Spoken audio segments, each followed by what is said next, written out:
So how do you think they beat the Chicago Bears tonight? Well, I don't think they will beat the Chicago Bears tonight, first and foremost. I mean, I think the way you would is force Mitch Trubisky into turnovers. Dak plays a clean game, and you don't give the Bears short fields. But, Brian, I've got no evidence the Cowboys can beat a team as good as the Bears.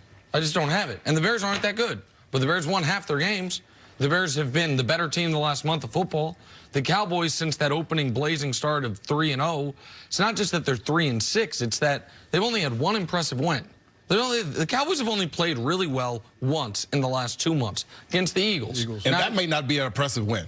Sure, based on what the Eagles based on the Eagles, but at least even in that game, because they played their other two wins come against Detroit and the Giants, two teams that are worse than Philadelphia. But even those games, they weren't that good. It was a 5-point game against the Giants late. It was a 6-point game against Detroit late. At least against Philly, they dominated them start to finish. So I just don't. I'm surprised by the point spread. The Cowboys are 3-point favorites on the road.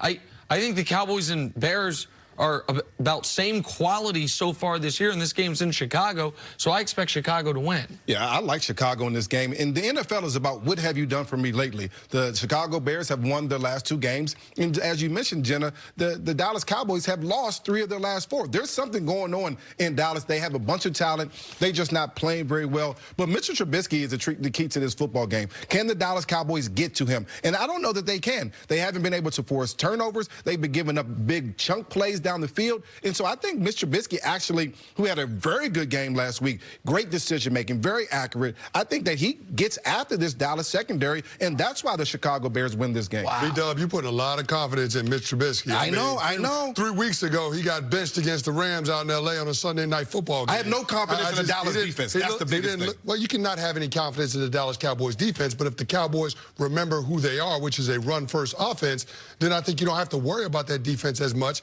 because they're not on the field as long. Time of possession becomes a critical factor. But that leads me to the biggest key for this game for the Cowboys, which is to get out to a fast start. They spend too much time trailing in games. 3 out of the last 4 times, they spend more time than their opponent trailing in those games. That's not who the Dallas Cowboys are. This team wasn't built for Dak Prescott to drop back and throw the ball 40 times a game. It was built to hand the ball to Ezekiel Elliott 20, 25 times a game and allow your offense to have opportunity for explosive plays in play action. So I think they have to feed Zeke early and often. But another key to this game is getting Amari Cooper going. I mean, Amari Cooper on the road this year, 32 targets, 17 catches, 213 yards, and 2 touchdowns. In comparison to Amari Cooper at home, 60 targets, 47 catches, 758 yards, fewer yards on the road. 5 touchdowns. I talked about this earlier. Where has Amari Cooper been, especially on the road? But if they are going to do that and get out to a big game, early lead, he has to get involved. Well, yeah, but it's a risky way to go. If you're saying, because I do think that one thing, there's only one area where Trubisky's been better than Dak this year. He actually has done a better job taking care of the football. Now, Mitch misses guys. He almost blinded the water boy a few weeks ago with a pass to the sideline. Like, Mitch is erratic, but he's got 8 turnovers this season. Dak's got 12. Mitch 7 interceptions to 11 picks, and so they each have lost 1 fumble in the year. If you do say we're going to get Amari Cooper involved, we're going to focus on that, you're susceptible not only to the strip sack, but you're susceptible to a ball getting batted or a Dak throwing interception, something he's done more this year than he did his other greatest year he's had was his rookie season. What he did brilliantly that year was take care of the football. He's not done that well this year. No, I hear you when you're talking about the concern about the pass protection and the strip sacks, but, I mean, don't let what happened on Thanksgiving fool you about how this offensive line plays. I mean, the Dallas Cowboys have given up, what, high teens in terms of sacks allowed? So, I mean, Dak's only been sacked 16 times. That's what I'm saying. So, I mean, the Dallas Cowboys offensive line has done a decent job of keeping them clean. I think Dak has to be more effective in terms of distributing the ball down the field, particularly outside the numbers, to Amari Cooper. But I think you'll have more opportunities to do that effectively if you get Zeke going. I think that's a critical factor in terms of how this Dallas Cowboys offense is going to look and them getting off to a fast start. And I hear you on your point about Mitch Trubisky playing better of late, but how much stock are you going to put in 3 wins, 2 against the Detroit Lions and 1 against the New York Giants? I mean, both of those defenses are among the worst in the National Football League. So, I mean, when you're playing against a better defense, and the Dallas Cowboys defense is a top 10 defense, I would wonder how Mitch Trubisky is going to perform.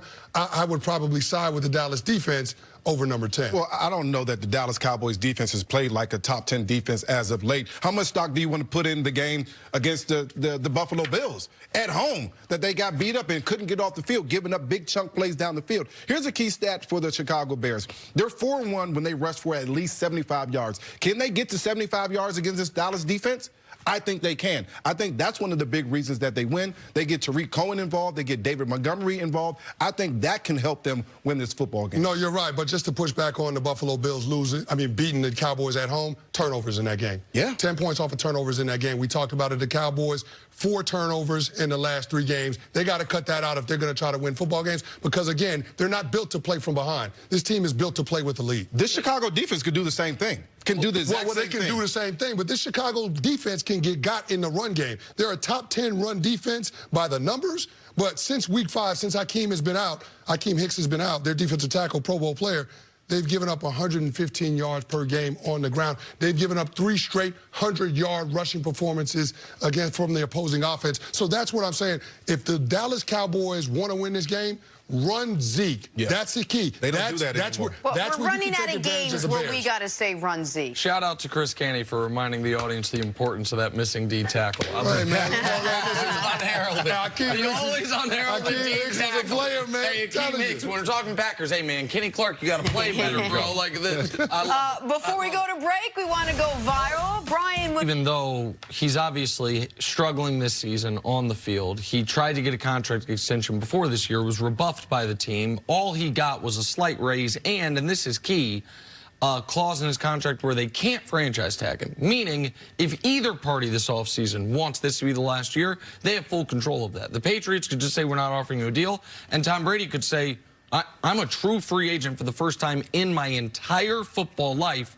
I want to go somewhere else. And so when I read the column, and I remembered the quotes from, not I remembered, but I was presented with the quotes from Robert Kraft in 2013 about how they want to do their salary cap in relation to their quarterback. And that's when Brady was still at his peak. And when the column reminded us that when Brady didn't get the contract extension this summer, he said to the media, I don't know, do I deserve one? You guys should ask Robert Kraft. Keep in mind, when the Patriots refused to give Brady the extension he wanted this summer, the previous 3 years, they had won the Super Bowl in the greatest comeback in Super Bowl history against the Falcons.